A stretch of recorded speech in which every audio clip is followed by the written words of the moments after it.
I was hesitant to do this video. I have a lot of experience in astrology and human design and a number of modalities that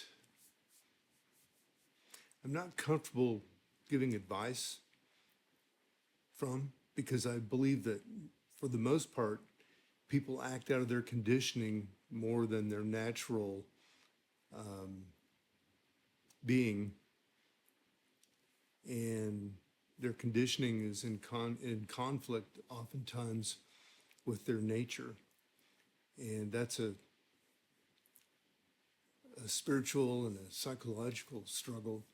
And I prefer to try to help people deal with that in my own way.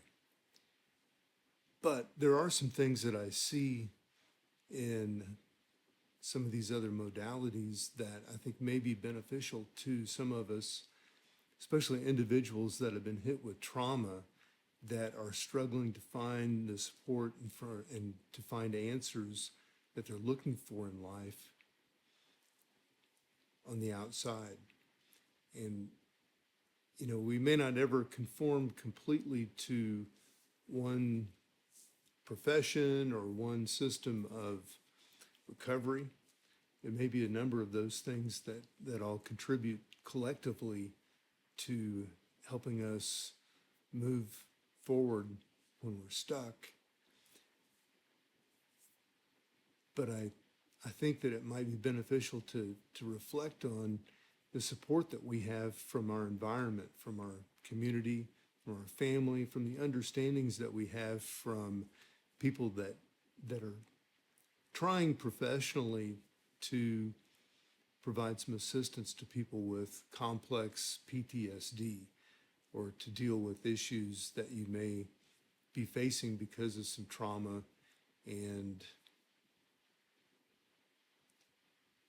maybe some early childhood issues that are unresolved and causing you distress. So, that said, I wanted to talk about some changes that are taking place in our energy field that may be encouraging to some of you, because a lot of us as individuals have felt like we couldn't conform and weren't getting necessarily the support that we needed from the institutions and from professionals. And we've been kind of siloed. And now there's a lot of transparency that are making the ability, like me, to come out and talk about some of the things that plagued me in my life, and talk about some of the methods that I've used to overcome and deal with those things. So,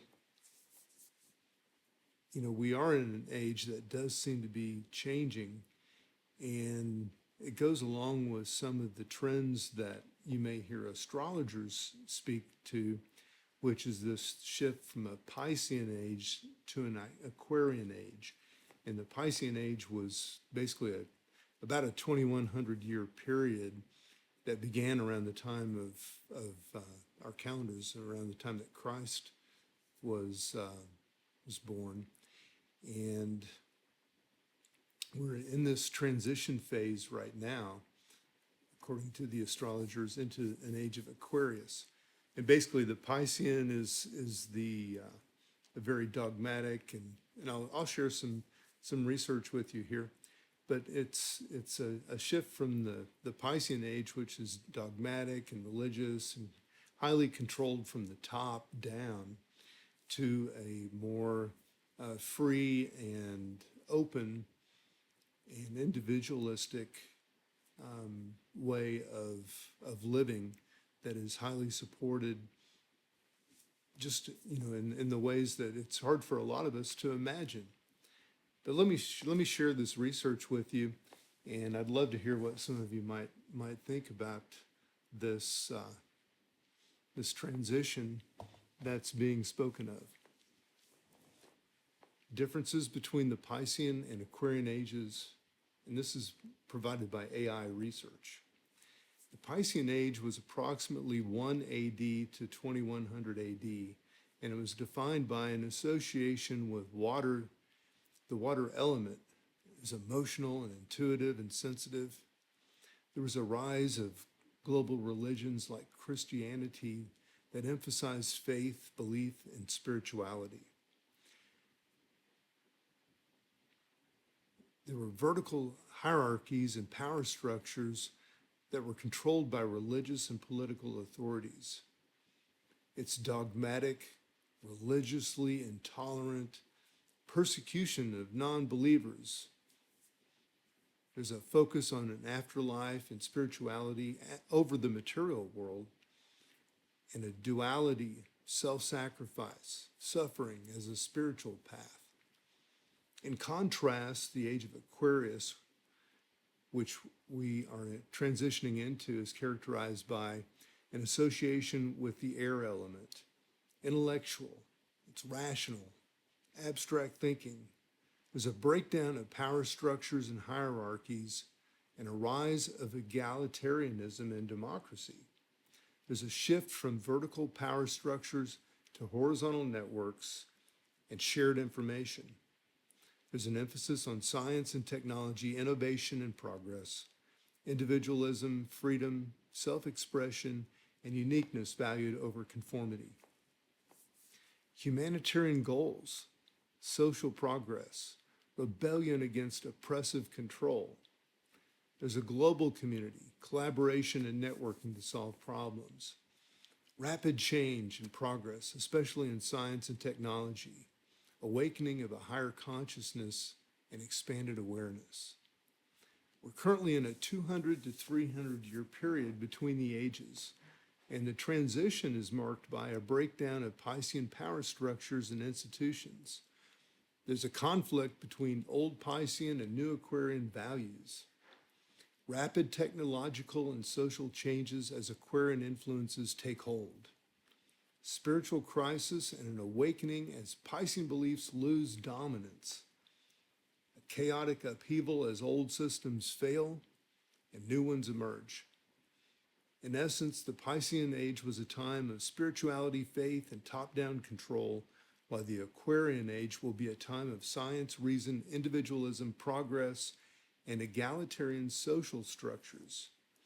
We are witnessing the birth pains of this new age. So this is just information for you to ponder.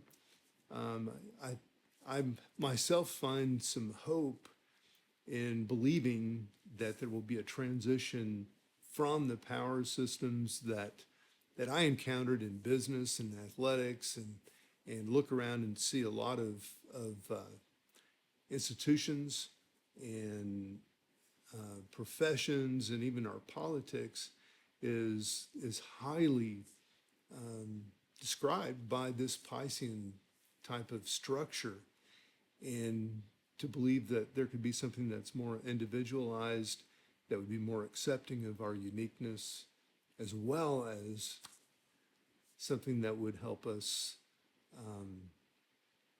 deal with the trauma and the things that have been unspoken and kind of made into held secret during the era that I've come from, and that I see potentially falling apart.